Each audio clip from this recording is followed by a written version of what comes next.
Yes, so what we're going to look at is how to design your inverting amplifier first, and then we'll have a look at doing the non-inverting one afterwards.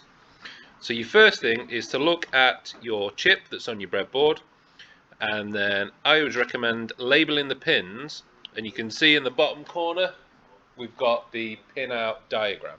So that is the same as this chip that is on the breadboard, and we can label the pins up accordingly.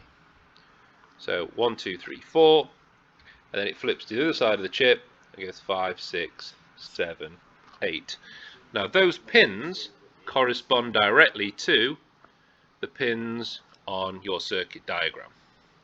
Now there's a couple of ways of doing it. You can either ascend numerically, so start at 1 and then go 2, 3, 4, 5, 6, 7. Personally, I prefer to start with power and ground. Now for this particular chip, you can see from the pinout diagram, you've got two power supplies. You've got your negative supply and your positive supply. So what I'm going to do is start with the positive supply, and you can see that that is pin 7, and that corresponds to pin 7 on the circuit diagram as well. Now using the breadboards, we're just going to run a wire from pin 7 up to that top part of the breadboard, and then label that as positive 15 volts coming off there. We're then going to do the same for minus 15. So that's pin 4. So again, look on the pinout diagram, pin 4 on the circuit diagram, that is minus 15 volts. We're going to do the same. So we're going to take pin 4 down to here and then label that wire coming off as minus 15 volts, just like that. You can go through and tick them off as well if you want to. So go on your circuit diagram, we've now done pin 4, we've now done pin 7.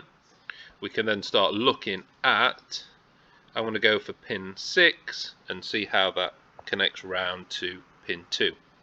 So if you look at the wire coming out of pin 6, which is there, that connects to our feedback resistor.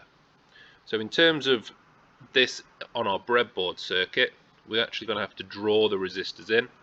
And I'm going to draw my resistor coming straight out of pin 6. I'm going to draw the resistor in there, make it look like a little bit of a resistor, and then it's got to connect back into one of the terminals there. Might be easier if we draw it in blue so you can see it a little bit better. Now that, when you look at it, needs to connect round into pin 2. So it goes out of pin 6 into one end of the resistor, and then the other end of the resistor goes into pin 2. So I want to bridge it across the middle of the board with another wire, and then take that other wire across into pin 2 like that. And you can draw little dots to show where your wires are going to end.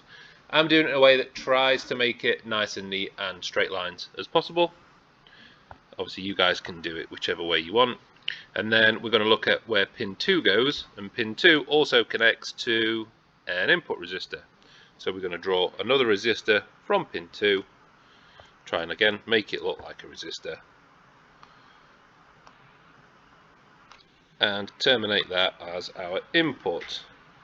And you can always make a note that that's your input. So that's where your signal in is going to go, connect up to there.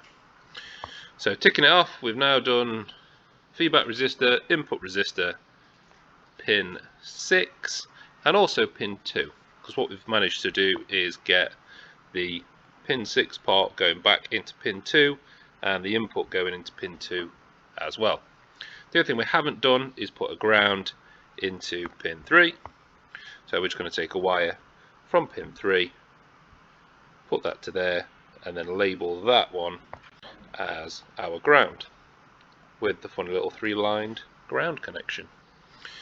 Then we can tick that off, and that is it. So you only need a few wires, a couple of resistors, and if you connect them into the right place, you will have a working inverting operational amplifier circuit.